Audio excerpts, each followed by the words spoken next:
happy to join us you today. First of all, I'm an editor in platform law. My name is Deren Bayar, and we're going to do an interview about the digital markets today. And could you introduce you a little bit? Of course. Well, first of all, thank you so much for inviting me. It's really a pleasure for me to talk to you about the DMA and the digital. And I think what you're doing with the blog and the website is really a great initiative. So, congratulations to you for this. So I'm Pierre Bichet. I'm one of the case handlers working in one of the units in charge of the implementation of the Digital Markets Act here at the European Commission in Brussels. And before joining the Commission, I was working in private practice in law firms. Thank you so much. We can start with the first question. First question is, can you provide a brief overview of the Digital Markets Act and its main objectives? Of course, the Digital Markets Act, or the DMA as pretty much everyone calls it, is a new regulatory tool that we have in the European Union, and that's aimed at regulating the activities in the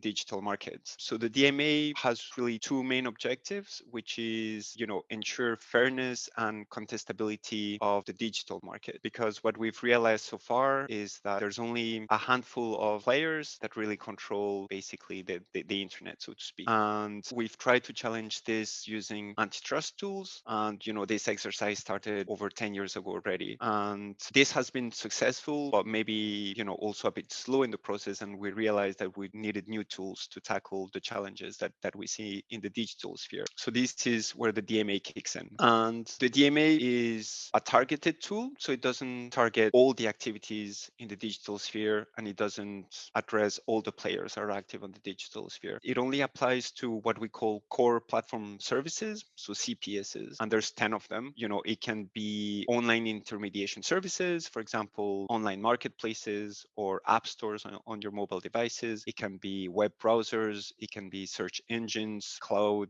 voice assistants.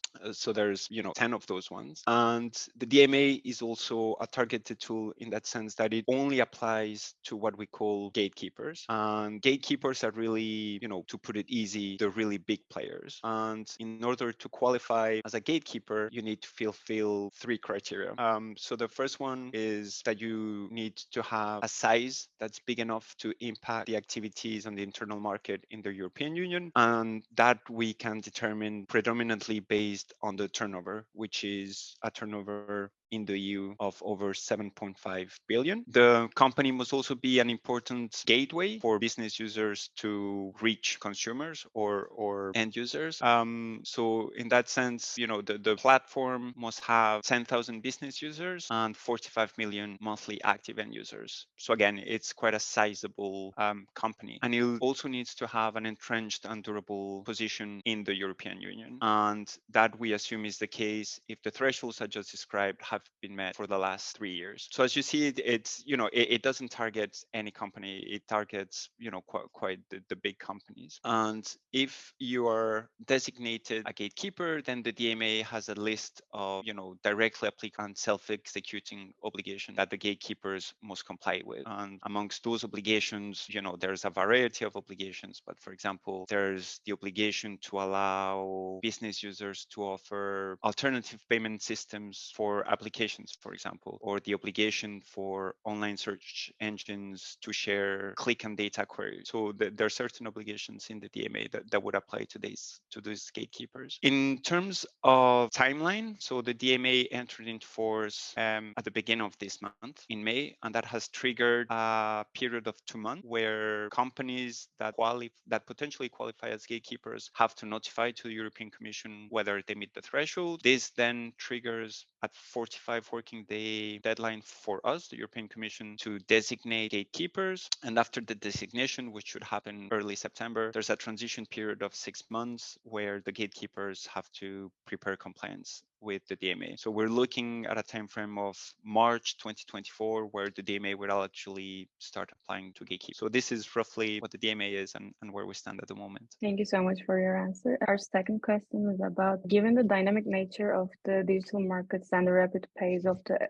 technological advancements, do you envision the DMA adapting and evolving to effectively regulate new and emerging challenges in the future? The digital sphere is very complicated because, as you rightly say, so so it evolves quite quickly. The DMA is aware of this, and we're aware of this. And the DMA is not a sort of piece of legislation that is enacted once and will stay the same forever, right? There's mechanisms in the DMA that would allow to tackle what you're saying about, evolutions and future challenges that we may not know of now, but that may. And the main tool in the DMA is market investigations, and the Commission can use market investigation for different purposes. The first one is, we can use market investigations to designate companies that don't meet the quantitative thresholds that I described just in the previous answer, but are very close, or have attributes that make them gatekeepers. So this is what we call a qualitative designation. So just to ensure that the DMA does apply to the most important companies. We can also use market investigations to designate what we call emerging gatekeepers. So as companies are not yet gatekeepers, but it makes little doubt that they will get there. And the idea is,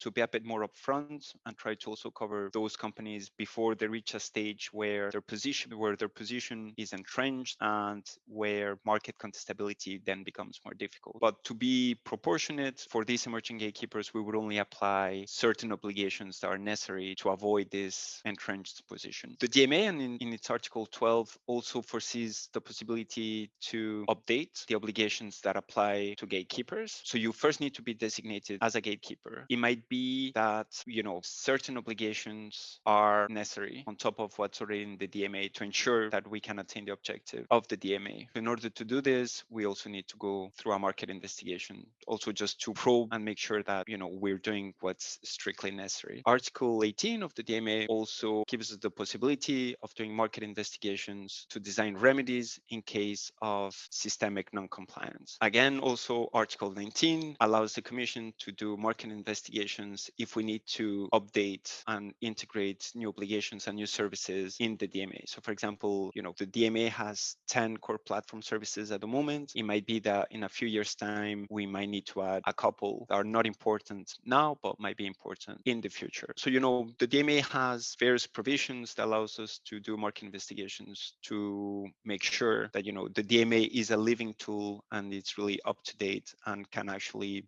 target novelties that appear on the digital markets. On the same way, Article 4 of the DMA allows us to review the status of a gatekeeper.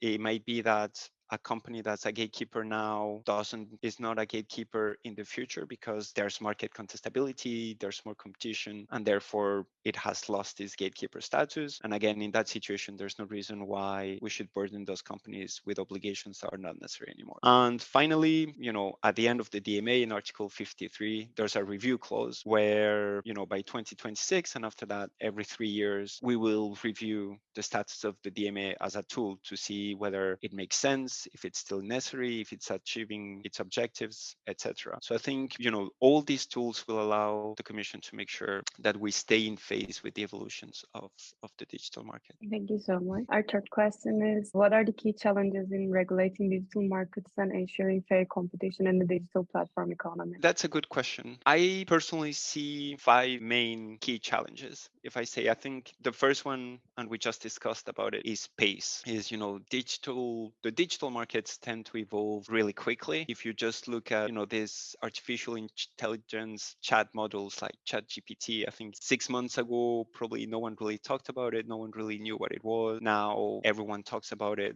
and, it raises a lot of questions. And so I think digital technologies tend to develop faster than regulation or social structures.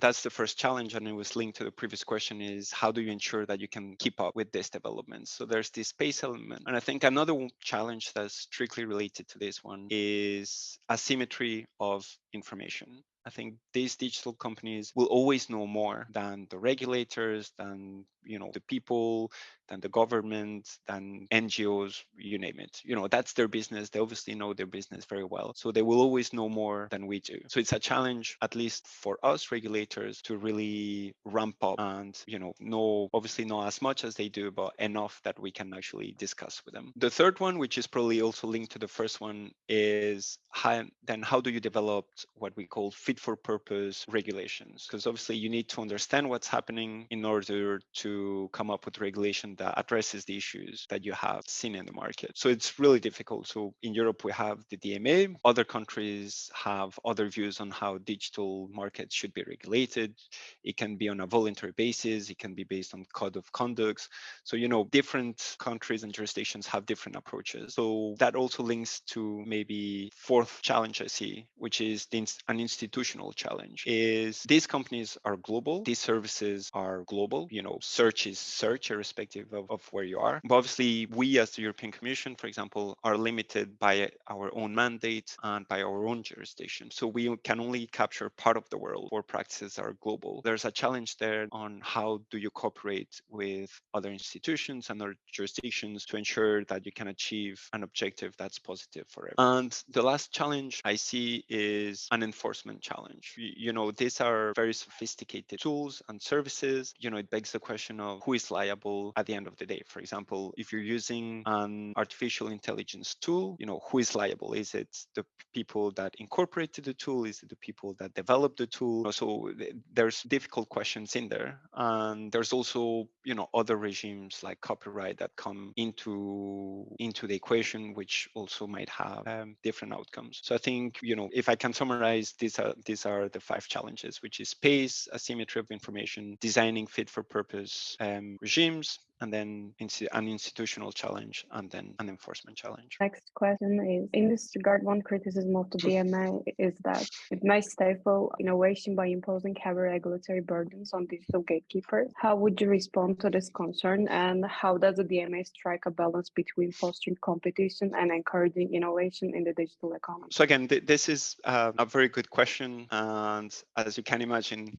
this is a statement that we hear quite a lot, especially from potential gatekeepers and from associations that represent these gatekeepers. And I think, there's this belief that, regulation equals stifling innovation, that whenever you regulate, you're basically killing the imagination and, the business of these companies. Needless to say, we don't think this is a correct view of the world, right? On the contrary, for us, a well-designed regulation will promote innovation. The DMA, as I said, is a targeted tool, so it doesn't apply to everyone. It applies only to a handful of potential companies, to a limited number of services, and it has, well-defined obligations that we think are proportionate to the objectives that we want to achieve, right? And for us, having a clear set of rules, if anything, will promote innovation, rather than having the opposite situation, which is a situation where rules are fragmented. And obviously, when rules are fragmented, this increases cost for compliance, because you need to determine what the situation is in France, in Germany, in Sweden, in Spain. And obviously, the bigger companies might have the monetary means and the resources to ensure they comply with all these different rules, whereas small players wouldn't have this luxury, and it makes it even more difficult for them to compete against these players. I think regulation doesn't mean you're stifling innovation. I think that belief is not warranted, and I think we have perfect examples. If you take the platform to business regulation, to which the DMA refers, we haven't heard voices in the industry saying this is a terrible piece of regulation. I think on the contrary, this is seen as being rather positive. So I think this is maybe just like a more general, statement on saying that regulation that doesn't stifle innovation. And the second part of your question was, okay, then what does the DMA do to foster innovation? And I think in there you can probably divide it into two. You can probably see two angles depending on the obligations that are in the DMA. Is what we have identified so far, also based on our antitrust experience, is that gatekeepers try to control the flow of innovation around their ecosystem. So maybe they have an open ecosystem, but they still want to control what happens around it. And if you take at Google Shopping or Google Android in the antitrust front, this was a bit of a good illustration of what happens. So in other words, gatekeepers try to limit incremental innovation around their platform. And I think the DMA tries to foster innovation in that space with obligations, for example, prohibiting bundling, prohibiting self-preferencing, or the prohibition prohibition by gatekeepers of the use of third-party data in order to compete with those third parties. Basically, those obligations are there to ensure that business users can add incremental innovation. So basically, they're using the ecosystem and trying to make it better. So I think that that's one angle where the DMA is trying to foster innovation. And the other front is where the DMA is trying to foster innovation is to encourage frontal competition. So here is really the DMA is trying to make sure that people can actually compete directly against these gatekeepers. And I think there's two aspects here. Is first, there's the whole debate about killer acquisitions and about potential gatekeepers acquiring what they saw as potential threats in order to potentially exclude them from the market. So in the DMA, you have an obligation to notify these concentrations to the Commission, then may be referred to the Commission via Article 22 of the merger regulation. So that's one aspect. And the other aspect is, again, there's obligations in the DMA that are there to try to exclude the fact that gatekeepers will, engage in exclusionary strategies. So you have here the obligation to keep the advertising market transparent, that you can provide data to users, that there can be data portability, or that, for example, online search engines have to share click and query data to other search engines in order to foster this frontal competition. So I think the DMA sort of strives to foster innovation via those two different angles. And I think also one point that is important is that the DMA doesn't exclude competition, the application of competition law. And I think competition law will still have a role because, as I said, not all companies will be covered by the DMA, only the gatekeepers. So it might be that you have companies that are dominant in a market but don't qualify as gatekeepers. So in there, you can apply competition law to ensure that the markets are functioning properly and remain innovative. And also, the DMA only applies to 10 core platform services. So it might be that antitrust also applies to gatekeepers outside those core platform services. So I think competition law still has this classic role of fostering innovation.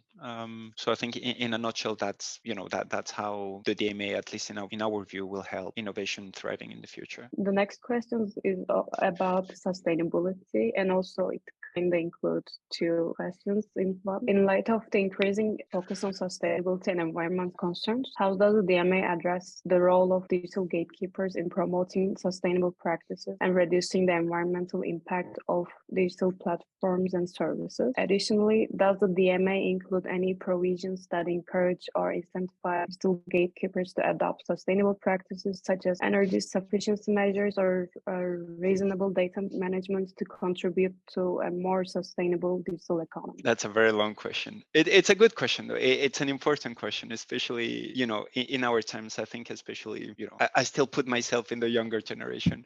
I think we're really wary of, climate change and sustainability and the issues that come up with this. And it's true what you say. I think it was estimated that 5 to 9% of global electricity consumption comes from digital technologies. So quite a fair bit, right? This is probably continue to increase because we rely more and more on digital solutions. You have Internet of Things, you have artificial intelligence, you have blockchain. Obviously all of this uses electricity. So if we don't do anything, this might lead to a problem of increased emissions of greenhouse gas emissions. Unfortunately, and without wanting to kill the moods, the DMA doesn't cater for everything in the world. I think it already has a very noble objective of trying to ensure fairness and contestability. I don't think the DMA itself is aimed at playing a role in sustainability issues. This is probably better dealt with horizontal tools rather than a purely targeted tool. It doesn't mean that we as the Commission are ignoring these issues, right? As you know, we have the European Green Deal, and we're trying to make the EU carbon neutral by 2030. And we're trying to achieve this through different means. And I think competition law definitely has a role to play in this. And you saw maybe the draft horizontal cooperation guidelines that contain a new chapter on sustainability agreements. And so this is still in draft form, and the final version should be coming soon. But there's nothing in there that would exclude the application of these sustainability agreements to digital companies, right? If they consider they need to engage in agreements in order to achieve these, sustainability objectives. Why not?